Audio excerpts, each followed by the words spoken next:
성경 봉독하겠습니다. 창세기 47장 1절부터 6절까지 74페이지. 요셉이 바로에게 가서 고하여 이르되 내 아버지와 내 형들과 그들의 양과 소와 모든 소유가 가나안 땅에서 와서 고센 땅에 있나이다 하고 그의 형들 중 5명을 택하여 바로에게 보이니 바로가 요셉의 형들에게 묻되 너희 생업이 무엇이냐? 그들이 바로에게 대답하되 종들은 목자이온데 우리와 선조가 다 그러하니이다 하고 그들이 또 바로에게 고하되 가나안 땅에 기근이 심하여 종들의 양떼를 칠 곳이 없기로 종들이 이곳에 거류하고자 왔사오니 원하건대 종들로 고센 땅에 살게 하소서. 바로가 요셉에게 말하여 이르되 내 아버지와 형들이 내게 왔은즉 애굽 땅이 내 앞에 있으니 땅의 좋은 곳에 내 아버지와 내 형들이 거주하게 하되 그들이 고센 땅에 거주하고 그들 중에 능력 있는 자가 있거든 그들로 내 가축을 관리하게 하라. 아멘. 오늘 말씀 선포는 담임 목사님께서 질서를 따라서라는 주제로 말씀 전해 드리겠습니다. 예, 우리 좌우에 계신 분들과 함께 인사 나누겠습니다. 잘 오셨습니다. 참 좋은 날입니다.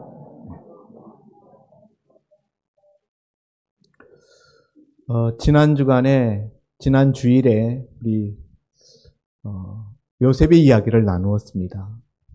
요셉이 어렸을 때 헤어졌던 아버지와 그 온 형제들을 애굽 땅에 자기 거하는 애굽 땅에 초청하여서 모셔와서 애굽 땅에 살게 하는 이야기인데요. 특별히 고센 땅에 거하게 해달라.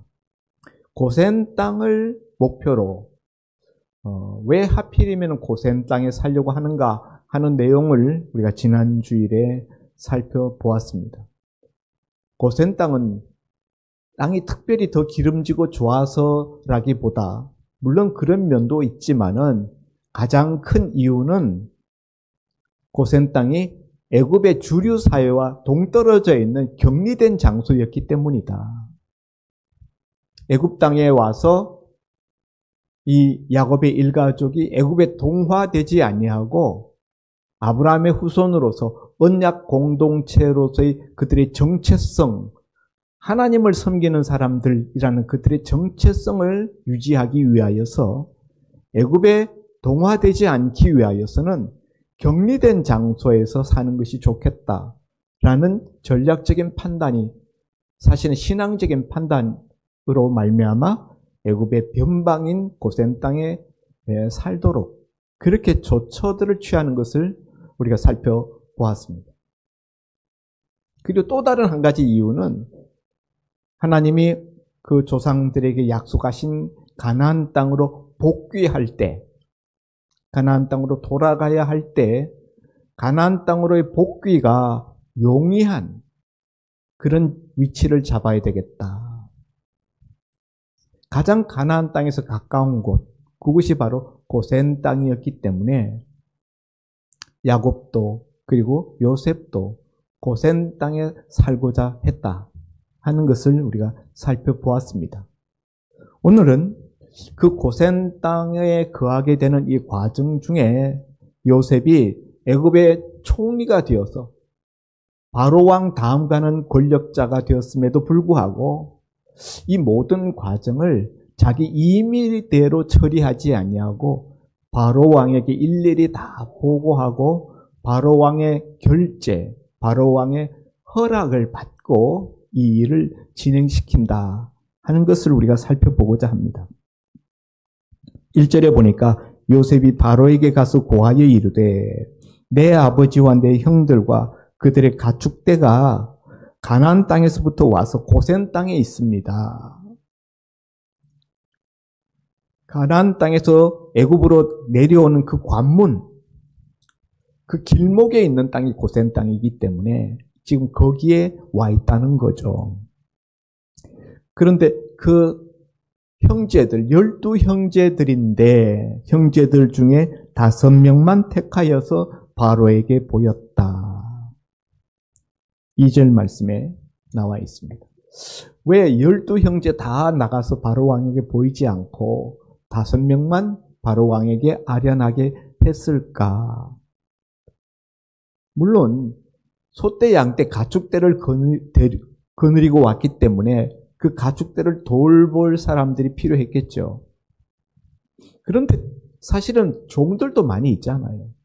얼마든지 그 종들로 관할하게 할 수도 있었지만은 그렇게 하지 않고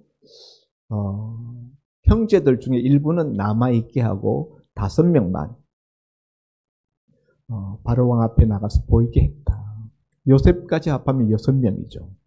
6명은 남고 6명은 지금 바로왕 앞에 서 있는 것입니다.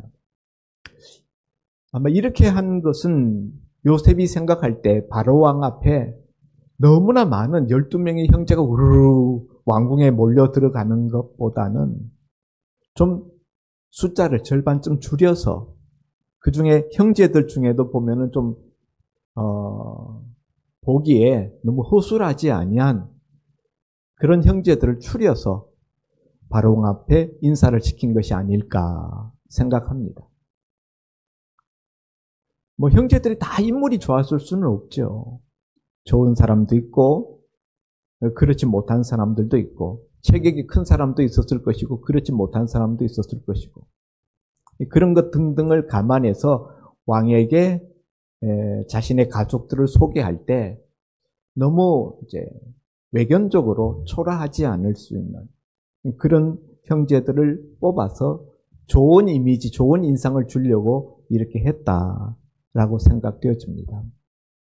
그리고 이미 짜놓은 각본대로 요셉이 이미 다 예견했죠. 바로왕 앞에 서게 되면은 바로왕이 너희 직업이 뭐냐라고 물을 것입니다. 그럴 때에 우리와 우리 조상은 대대로 목축업자입니다. 라고 대답하십시오. 그러면은 고센 땅에 살게 하실 겁니다. 이렇게 이미 형제들하고 또 아버지하고 이미 다 시나리오가 다 짜져 있었죠. 이미 말을 다 서로 어떻게 하기로 약속한 상태입니다. 과연 바로왕 앞에 섰을 때 바로왕이 너희 생업이 무엇이냐 그렇게 물었고 그 형제들은 종들은 목자이온데 우리와 선조가 다 그러합니다. 라고 대답합니다. 그러면서 자신들이 왜 애굽 땅에 오게 되었는지 애굽 땅에 와서 바라는 것이 무엇인지를 4절 이하에 바로왕에게 고합니다. 가나안 땅에 기근이 심하여 종들의 양떼를 칠 곳이 없기로 종들이 이곳에 거류하고자 왔습니다. 원하건대 종들로 고센 땅에 살게 하옵소서. 이렇게 요청하죠. 이미 지금 고센 땅에 와 거하고 있고 그런데 고센 땅에 찾아온 목적은 요셉이 애굽의 총리이기 때문에 찾아왔다기보다 가나안 땅에 가축을 먹일 들판이 없어서 목초지대가 없어서 가축들을 먹여 살리고자 이 애굽 땅에 찾아왔다는 거죠. 그래서 지금 고센 땅에 있는데 고센 땅에 계속 살 수 있게 해주시면 감사하겠습니다. 요청하는 거예요. 자신들이 왜 이 땅에 왔는지 자신들의 형편이 어떠한지를 바로 왕 앞에 다 고합니다. 그러자 바로가 요셉에게 말합니다. 네 아버지와 형들이 다 내게 왔으니 애굽 땅이 내 앞에 있으니 땅의 좋은 곳에 내 아버지, 내 형들이 거주하게 하되 그들로 고센 땅에 거주하게 하라. 바로 왕이 아주 지혜로운 분이죠. 왕의 최고 통치자니까. 예. 지금 이 요셉의 집안이 요셉의 온 아버지 집안이 고센 땅에 와서 살기를 원하는구나. 그러면서 요셉에게 명령을 내려서 고센 땅에 거하게 하라. 그리고 고센 땅 중에서 좋은 땅에 고센이라는 것은 넓은 지역을 말하는 겁니다. 우리 영남, 호남 이런 식의 넓은 개념이에요. 그 땅 중에서 좋은 땅을 선정해서 내 아버지와 내 형들이 거기 거주하게 하라. 그리고 그들 중에 능력 있는 자가 있으면은 내 가축대를 관리하게 하라. 애굽의 왕궁에도 왕궁 자산으로서의 가축대들이 많이 있지 않겠습니까? 애굽의 말, 솔로몬 때 보면은 솔로몬 왕이 애굽의 말들을 병거들을 수입해 들여오는 것을 우리가 보게 되는데요. 뭐 말들뿐이겠습니까? 소떼, 양떼, 수많은 가축대들이 있죠. 낙타떼. 그런 그 가축대들을 돌보고 관장할 수 있는 그런 관직을 내가 내리겠다는 거죠. 내 형제들 중에서 유능한 자가 있으면은 내가 맡겨라. 이렇게 바로 왕이 요셉에게 분부를 내립니다. 자, 애굽의 국무총리, 애굽의 둘째 치리자입니다. 이 정도 권한을 가지고 있으면은 자기 아버지의 온 식구들이 애굽에 와서 살려고 할 때 자기 혼자 임의로 처리할 수 있는 재량권이 있을까요? 없을까요? 이 정도 되는 권력자라면은 얼마든지 자기 임의로 고센 땅에 형님들, 아버지, 고센 땅에 그냥 사십시오. 제가 그냥 다 밑에 장관들한테 이야기해 놓겠습니다. 거기 군수한테 제가 다 이야기해 놓겠습니다. 걱정하지 말고 가십시오. 거기서 제일 좋은 땅을 주라고 내가 명령 내렸습니다. 뭐 그렇게 일을 처리해도 얼마든지 처리할 수 있습니다. 그런데 요셉은 그렇게 자기가 임의대로 일 처리를 하지 않고 자기 식구들, 형제들을 다 바로 왕 앞에 아련케 하고 왕 앞에 다 소개를 하고 왕 앞에 보고하게 하고 그리고 왕 앞에 간청하여서 왕으로부터 고센 땅에 거주하라라는 명령을 허락을 받게 하여서 그 아버지의 식구들이 그 형제들이 고센 땅에 살게 절차를 밟았습니다. 오늘 이런 그 요셉 애굽 총리의 모습을 바로 왕이 어떻게 봤을까요? 얼마든지 자기 임의대로 처리할 수 있는 사항이에요. 이 정도 뭐 큰 건이 아니잖아요. 자기 집안 식구들이 와가지고 애굽의 변방에 땅 조금 얻어서 거기서 살겠다는데 그거 얼마든지 해줄 수 있어요. 여러분 우리 뉴스에 나오는 보도들을 보면은 별거 아닌 어떤 권세를 가지고서도 별거 아닌 힘을 가지고서도 일가 친척 비리 얼마나 많습니까? 예? 그런데 애굽의 국무총리, 특별히 신임 받는 국무총리예요. 요셉의 꿈 해몽대로 7년 대풍이 이미 지나갔고 요셉의 꿈 해몽대로 7년 기근이 닥쳐서 지금 2년 동안 기근이 진행되고 있는 중입니다. 요셉의 지혜로운 대처로 인하여서 애굽 백성들이 굶어 죽지 않고 지금 살아가고 있는 그래서 온 백성들과 바로 임금까지 요셉에게 은혜를 입었다. 요셉에게 감사한 마음을 가지고 있는 이런 시점에 요셉이 이를 임의로 처리할 수 있는 사항을 자기 임의대로 처리하지 않고 바로 왕의 결재를 받고 허락을 득한 후에 바로 왕이 다 알도록 일을 처리하고 있다. 이런 요셉 총리를 바라보는 바로 왕의 마음은 어떠했을까? 매우 믿음직하고 신임이 가지 않았을까 싶습니다. 여러분 사람들이 힘이 많아지고 지위가 높아지게 되면은 그때 가장 많이 착각하는 것이 있는데 그것이 무엇인가 하면은 자기의 권력과 자기의 힘의 그 한계, 그 자기의 위치, 그것을 잠시 망각해버리고 그 선을 넘어가 버리는 거예요. 자기 위치를 벗어나는 권력 남용죄로 말미암아 감옥에 들어가 있는 우리나라 정치인들, 우리나라의 관직에 있는 사람들이 얼마나 많습니까? 그런데 요셉 같은 바로 왕 다음에 최고 권좌에 올라 있는 사람이 이렇게까지 겸손하다니. 그런 애굽 총리 요셉을 바라보는 바로 왕의 마음은 너무나 흐뭇했을 것 같아요. 야, 저놈 내가 정말 잘 발탁했다. 나이도 어린 것이 또 애굽 사람도 아니잖아요.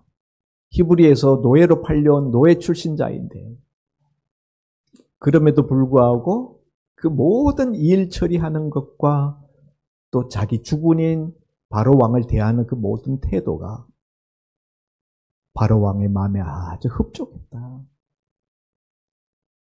얼마나 요셉을 신임했을까. 바로 왕이 이런 지하에 그냥 통과시켜버립니다. 그래, 고센 땅 거기 가서 살아. 그 중에서 제일 좋은 땅으로 거기 가서 살게 해. 사실은 고센 땅은요, 국경지대에 붙어 있는 땅이거든요. 가나안 땅과 애굽 땅 사이의 연결고리 역할을 하는 그런 전략적인 국경선 부근에 있는 땅입니다.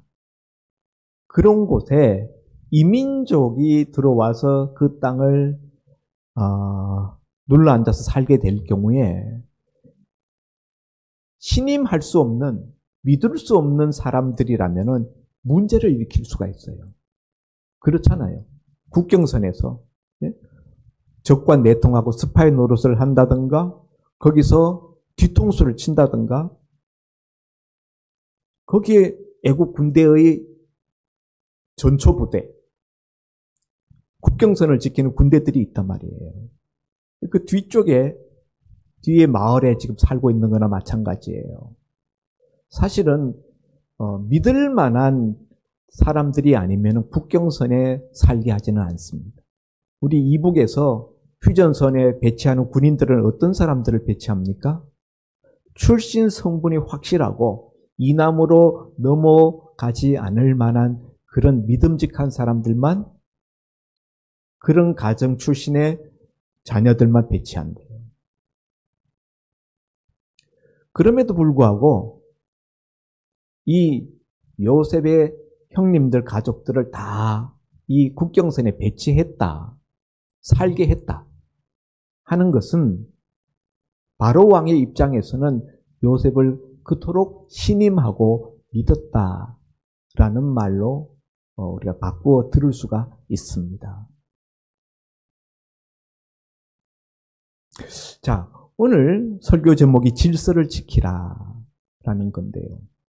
요셉이 자기 임의대로 처리할 수 있었음에도 불구하고 그렇게 하지 않고 바로 왕에게 일일이 다 보고하고 형제들을 다 보여준 건 아니지만 절반을 보여주고 또 아버지를 바로 왕 앞에 아련케 하고 이런 그 보고 과정 또 바로 왕이 허락하는 절차를 밟아서 일을 처리한 것이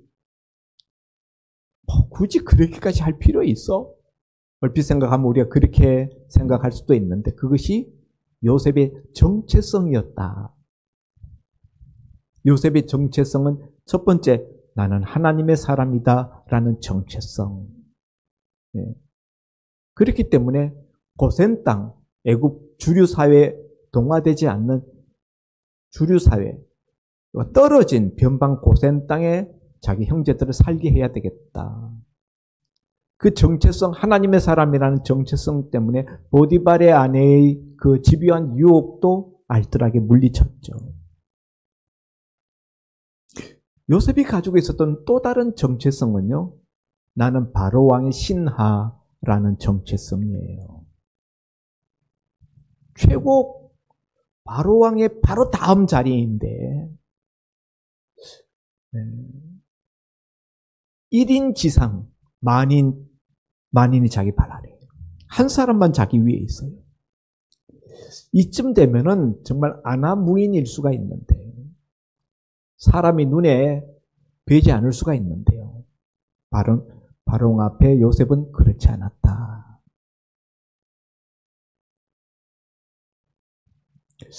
왜 이렇게 요셉이 이런 번거로운 절차를 하고 있는가?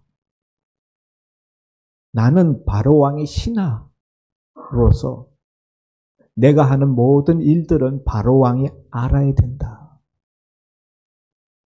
내가 원하는 어떤 일들, 내가 할 수 있는 일이라 하더라도 바로왕의 결재를 받고 허락하여서 하겠다.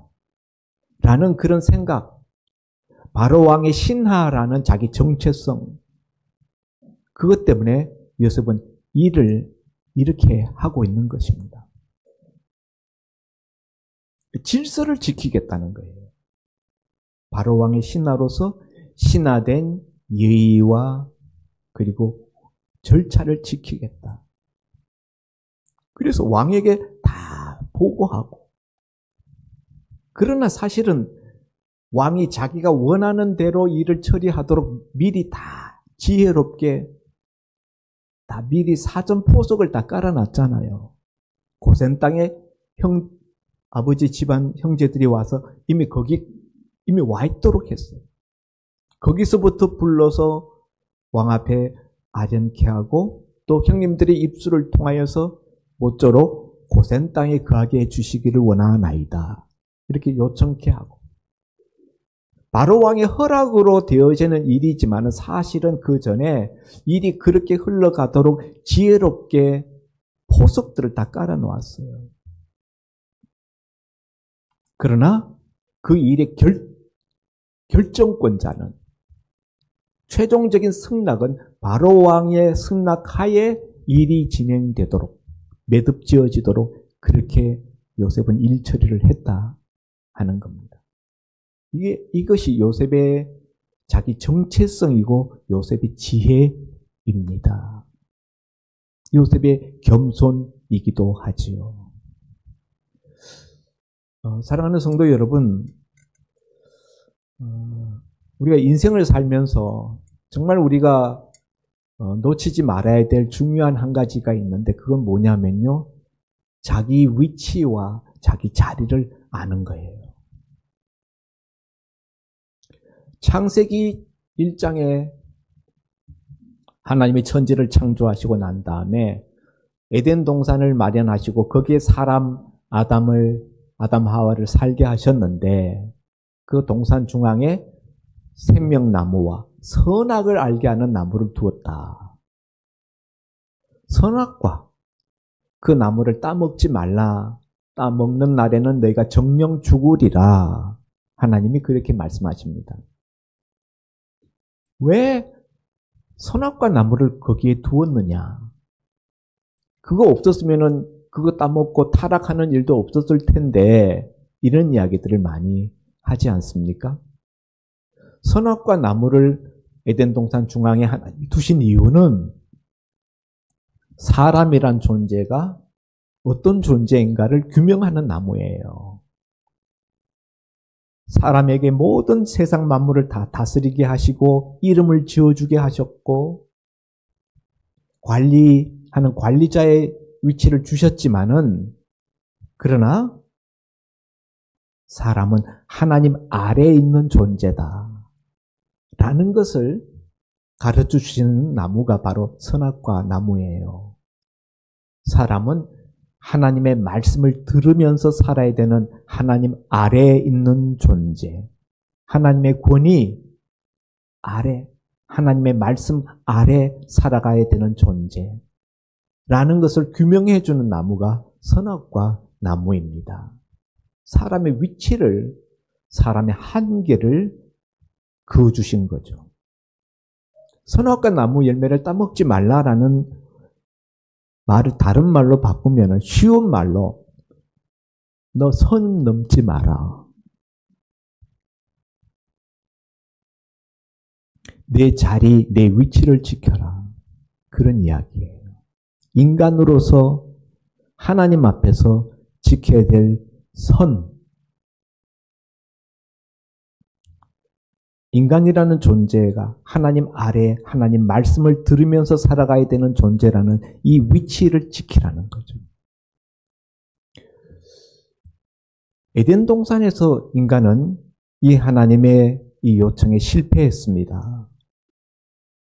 자기 위치와 자기 자리, 자기 선을 지키는 것에 실패했어요.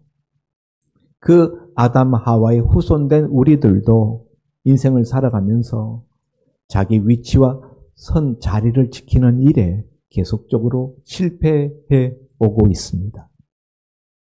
교회 안에서조차도 교회에서 자기가 부여받은 위치와 자리와 선을 이탈하는 일들이 종종 있습니다. 이렇게 자기가 부여받은 위치, 자리, 선을 지키지 못할 때 어떤 일이 일어나게 되는가? 에덴 동산 사건이 보여주는 거예요. 하나님이 주신 은혜와 복을 상실케 된다. 실낙원. 에덴 동산에서 추방되었어요. 하나님의 주신 복을 잃어버렸습니다. 죽음이 없었던 존재에서 죽음이 찾아오게 되었습니다. 고통이 더해지게 되었습니다.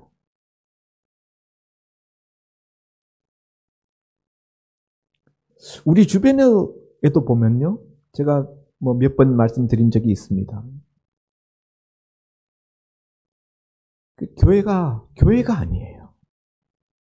그냥 너무 시끄러워서 평신도들이 목사님한테 고소해서 사회법정에서 재판받고 서로 치고받고 목사랑 장로가 서로 그냥 주먹다짐하고 교회가 아니에요.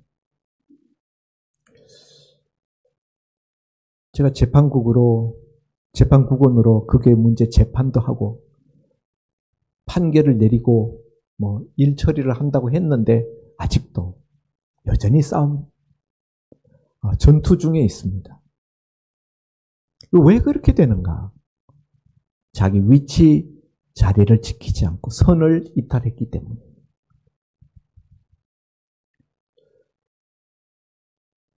우리가 하나님의 은혜를 우리가 받으려면은 자기 위치, 자리, 선을 지킬 줄 알아야 합니다. 우리 교회는 선을 넘는 그런 사람들이 없어요. 자기 위치를 떠나서 자기 자리를 망각해버리는 그런 일도 없습니다. 근데 오늘 내가 왜 이런 설교를 하는가? 이제 저는 내년이 되면은 은퇴를 하게 됩니다. 내년 말 시점으로 은퇴를 하게 되는데 그렇게 되면은 분명히 아마도 젊은 목사님이 오실 겁니다. 후임 목사님, 젊은 목사님이 오실 터인데 여러분보다 아마 나이가 젊을 거예요. 대부분의 여러분보다는. 지금 여기 20, 30대 분들을 제외하고 아마 40대 중반쯤 되는 혹은 50대 초반 정도 되는 목사님이 오시지 않을까. 아직 누가 올지는 모릅니다만은 그러면은 여러분보다 다 나이가 젊은 거예요. 그럴 때 여러분이 어린 목사가 왔네 하고 여러분이 만만히 보고 함부로 대하면 안 된다. 다 자리가 있고 지켜야 될 선이 있어요. 아무리 나이가 어려도 담임 목사로 하나님이 부르실 때에는 하나님이 주신 자리와 위치와 하나님이 주신 은사가 있는 거예요. 우리가 민수기서 읽어보면 고라 무리가 나옵니다. 고라와 다단과 아비람 이 사람들이 모세에게 거역하여서 대항합니다. 모세 너만 독보적인 권한을 휘두르는데 우리도 얼마든지 할 수 있다. 내가 너무 교만하다. 내가 분수에 지나치는도다. 모세 보고 그렇게 이야기합니다. 이 사람들이 자기네들도 제사장 할 수 있다는 거예요. 그러니 모세가 너희가 그렇게 분향을 하고 싶으냐? 하나님이 너희 분향을 받으시는가 보자. 그래, 너희들이 다 향로를 가지고 너희들이 나와라. 내일 아침에 나와라. 그 분향 향로를 가지고 다 나와 섰어요. 하나님이 그들을 지진을 일으켜서 땅속에 다 삼켜버리게 했습니다. 이 사람들이 고라무리는 고핫 자손이에요. 고핫 자손은 성전에서 일하는 사람들입니다. 레위인 중에서도 고핫 자손은 제일 거룩한 위치에 서는 사람들이에요. 하나님의 성소가 옮겨갈 때, 회막에 옮겨갈 때 그 회막을 다 싸고 포장하고 이동하는 사람들이 고핫 자손이에요. 그 성물에 다른 사람은 손 못 대요. 그러니까 제사장은 누굽니까? 아론, 모세의 형 아론이에요. 모세의 형 아론만이 제사장 되게 했는데 아론의 후손만이 제사장이라고? 우리도 가까워. 아론이랑 우리가 제일 가까운 친척이야. 얼마든지 우리도 제사장 할 수 있어. 하나님이 그거 다 엎어버렸어요. 고라를 심판하셨습니다.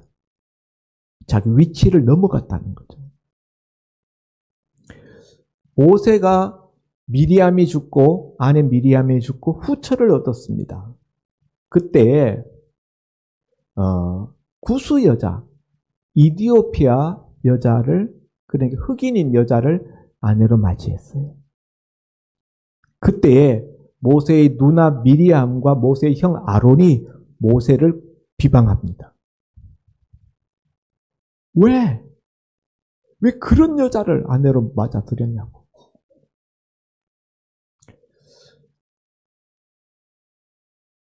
이스라엘 중에도 여자 많은데 이야기가 틀립니까? 맞습니까? 맞는 이야기지. 유대인 중에서 얼마든지 죽은 아내를 대신해서 후처를 얻을 수 있는데 왜 굳이 아프리카 여자를, 이방 여자를 아내로 맞이하는가? 모세를 비방했어요. 그랬더니 하나님이 누구 편을 들어주셨는가? 모세 편을 들어주셨어요. 미리암이 비방했는데 나병 환자가 되었습니다. 온몸에 하얗게 나병이 발생했어요. 미리암이 회개하고 모세에게 자기 나병 낫기를 기도해달라고 요청하므로 모세가 기도하여 그 나병에서 다시 회복되긴 합니다만 이걸 통해서 하나님은 모세와 가장 가까운 누나 미리암은 여선지자예요. 아론은 모세의 대변인이잖아요. 두 사람을 친 거예요. 모세를 비방했다. 비방의 이유도 보면은 우리가 인간적으로, 신앙적으로도 납득이 가요. 그럴 수 있겠다. 그런데도 불구하고 하나님은 모세 편을 들어주시더라는 거죠. 왜요? 질서를 깨뜨렸다는 거예요.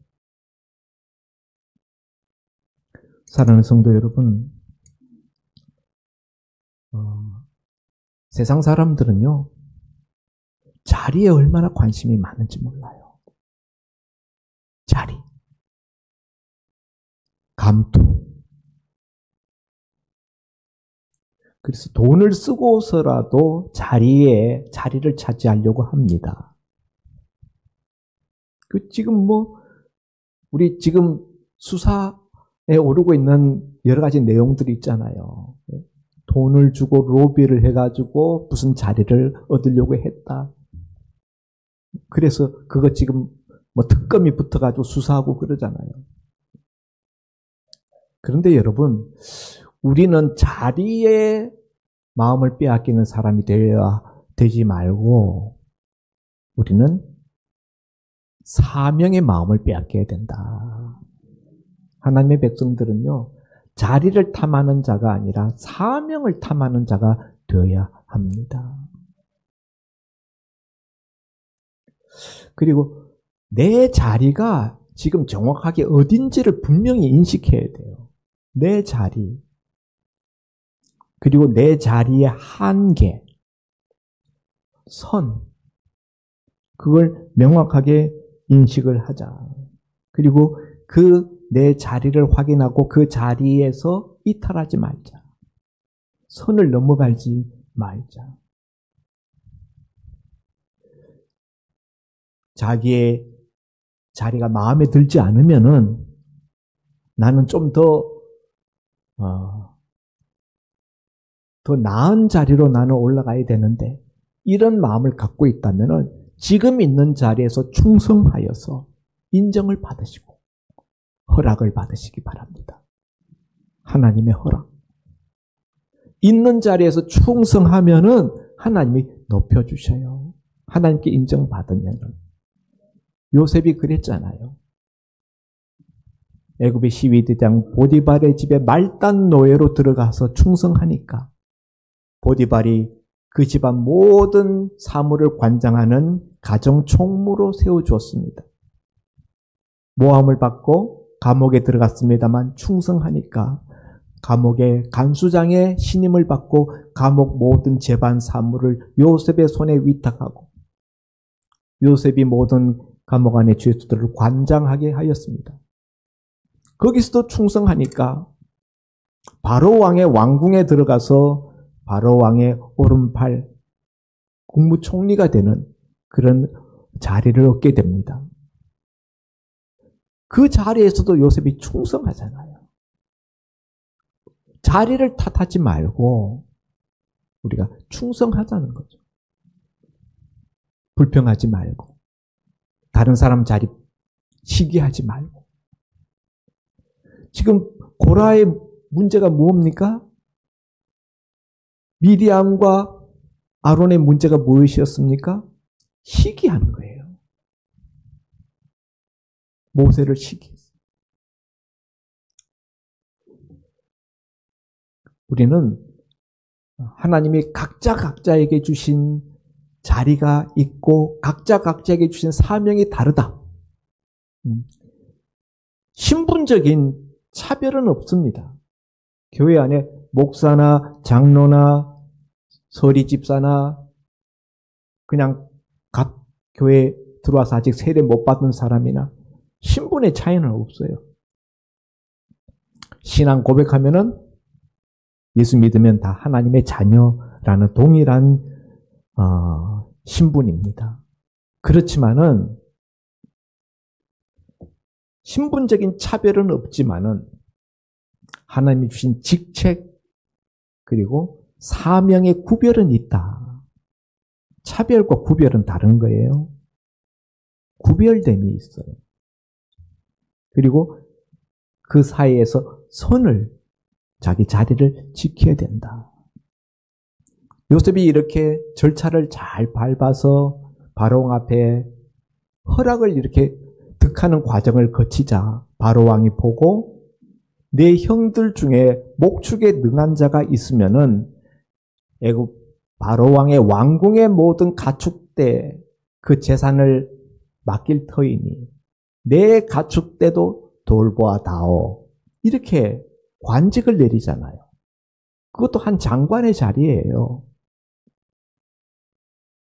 애굽에 술 맡은 관원장, 떡 맡은 관원장이 있었던 것처럼 목축을 관장하는 목축관장입니다.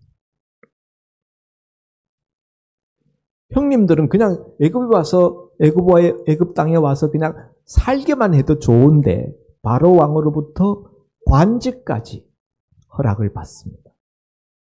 요셉이 만일 바로 왕에게 이런 절차를 밟지 않았더라면은 바로 왕에게 이런 걸 보고하고 절차를 밟지 않았더라면 이런 일이 있을 수 있었겠습니까? 그 형님 중에 누군가가 애굽의 목축 관장이 되는 이런 은혜를 얻을 수 있었겠는가 말입니다. 질서를 지키는 자에게 하나님의 은혜를 베푸십니다. 고린도전서 14장 33절에 우리 하나님 여호와는 질서의 하나님이시라. 질서를 지키시는 하나님. 이 온 우주 하나님이 창조한 세계가 얼마나 질서정연합니까?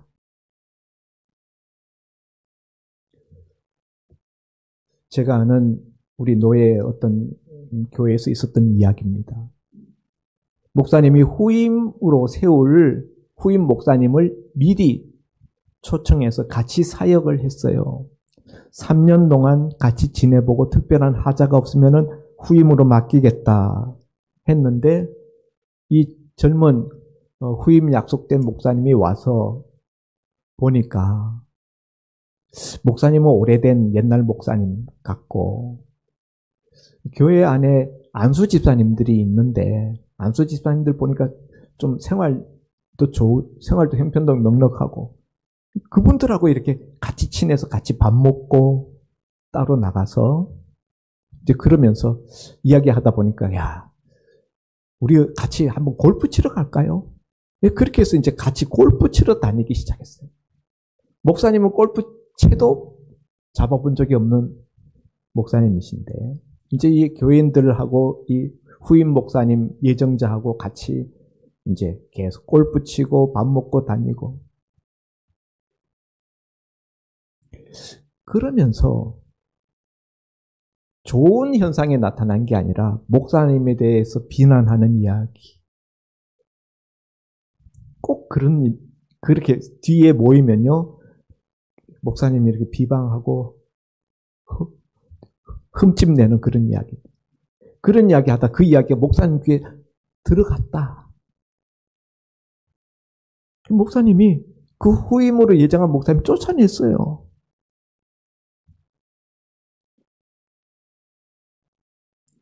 그러니까 같이 골프 치고 밥 먹으러 다니던 안수 집사님들이 목사님에게 반발해서 교회에서 다 떠나버렸어. 그분들이 교회의 중심 기둥 역할을 하던 분들인데 삽시간에 교회가 반토막 났습니다. 여러분, 이런 일들이 왜 일어납니까? 질서를 지키지 않아서요. 교회에 일어나는 모든 일들, 개인과 개인 만나는 것은 만나면 상관이 없습니다. 그러나 어떤 모임으로 교회 안에서 이렇게 만남이 이루어질 때, 또 교회 밖에 가서 같이 식사를 한다든가 그럴 때는 반드시 목사님한테 선보고해야 됩니다. 먼저 목사님하고 의논을 해야 돼요. 목사님 우리 여전도에서 이번에 단합대회로 어디 야외에 놀러 나가려고 하는데 목사님 괜찮겠습니까? 의논하고 목사님 허락을 받아야 돼. 받고 나가야 돼. 근데 언젠가는 저 몰래 갔다 왔더라고. 제가 몰랐어요. 그런 일이 있었어? 교회에서 공적으로 사적인 개인 이야기는 제가 말할 수가 없죠. 우리 남전도에 여전도에 어디 이번에 나가서 같이 식사합니다. 담임 목사한테 이야기를 하고 알게 해야 돼요. 목사님의 허락하에 모임을 가져야 된다. 이건 제 때뿐만이 아니라 제 다음에 후임 목사가 와도 마찬가지예요. 요셉은 자기 가족들 이사 오고 고센 땅에 사는 거 다 바로 왕에 다 알게 하잖아요. 보고하잖아요. 이게 지혜로운 일처리 방식이에요. 이렇게 해야 공동체가 질서가 무너지지 않고 공동체 평안이 훼손되지 않는다. 개인적으로 1대1로 만나는 것은 얼마든지 만나도 돼요. 그러나 어떤 모임, 어떤 조직, 단체로 우리가 교회 안에서나 교회 바깥에서 바깥에서 활동할 때 그 담임 목사님에게 이야기를 하고 알게 한 다음에 허락을 득해서 해야 된다. 질서를 지키라는 겁니다.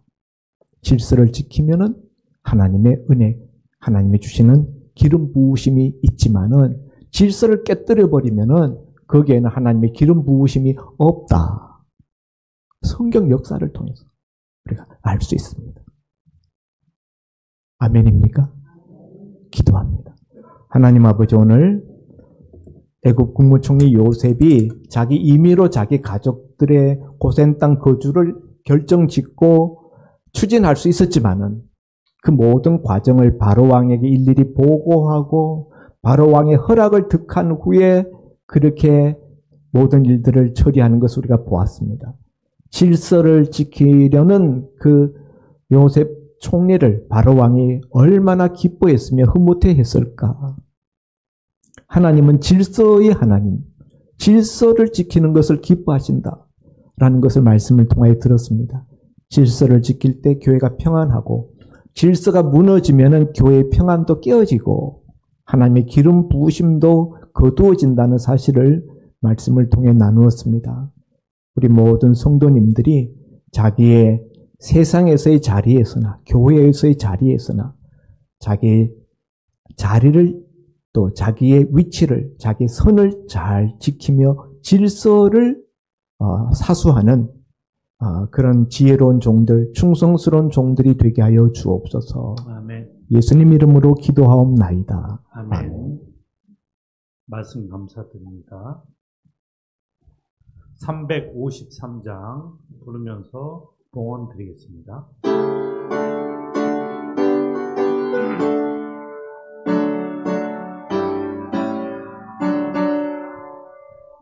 십자가 군병되어서 예수를 따를 때 무서워하는 마음으로 주 모른 채 할까. 나의 주 그리스도 나를 속량했으니 나 십자가를 벗으는 저 멸류관쓰리 묵성도 피를 흘리며 큰 싸움 하는데 나 어찌 편히 누워서 상 받기 바랄까. 나의 주 그리스도 나를 속량했으니 나 십자가를 벗으는 저 멸류관쓰리 이 죄악 많은 세상에 수많은 원수들 나 유혹하고 해치나 내 주만 따르리. 나의 주 그리스도 나를 속량했으니 나 십자가를 벗으는 저 멸류관쓰리 나 멸류관을 쓰려고 몸 바쳐 싸울 때 주 내게 용기 주시사 이기게 하시네. 나의 주 그리스도 나를 속량했으니 나 십자가를 벗으는 저 멸류관쓰리 승리의 그날 이르러 십자가 군병들 개가를 불러 영광을 주님께 돌리니. 나의 주 그리스도 나를 속량했으니 나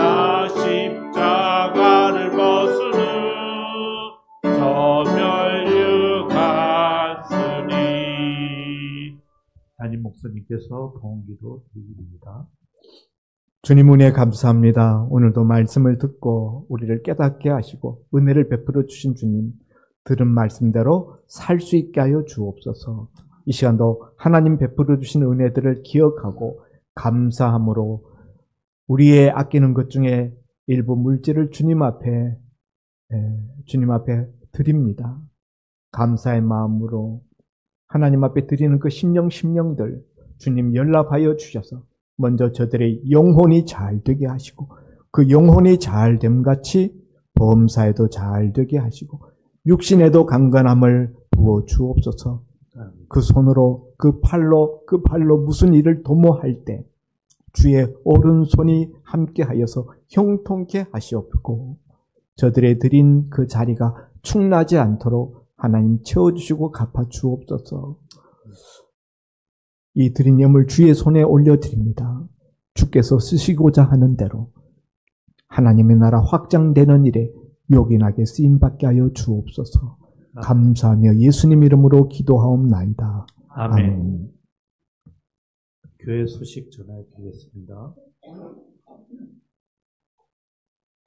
오늘 구역 모임은 1구역, 10구역, 11구역, 그 3개 구역이 오늘 구역 모임을 갖겠습니다.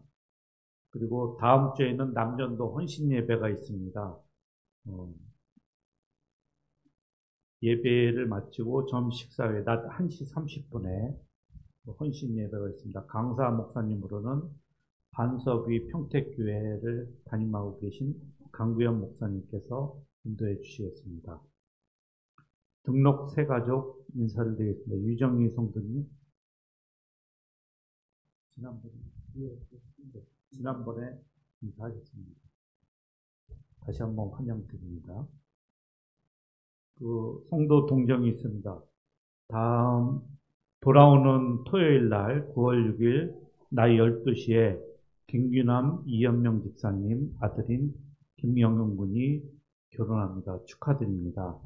장소는 송탄의 SG 웨딩 컨벤션 라베아 어렵네 이름이 왜 이렇게 어려워? 라베아 툼홀?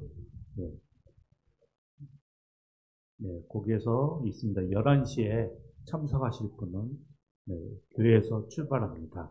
시간 되시는 분은 참석해 주시고 축하해 주시기 바랍니다. 그리고 목회자 동정으로 우리 담임 목사님께서 지금 탈장이 되셔서 15일 날 월요일 날 수술 예정에 있습니다.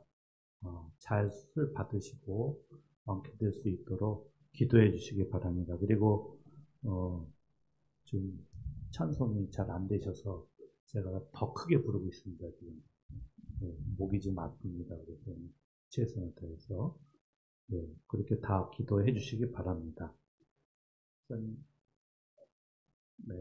다 같이 일어나셔서 502장 1절 부른 후에 윤지윤 목사님 축도로 예배를 마치겠습니다.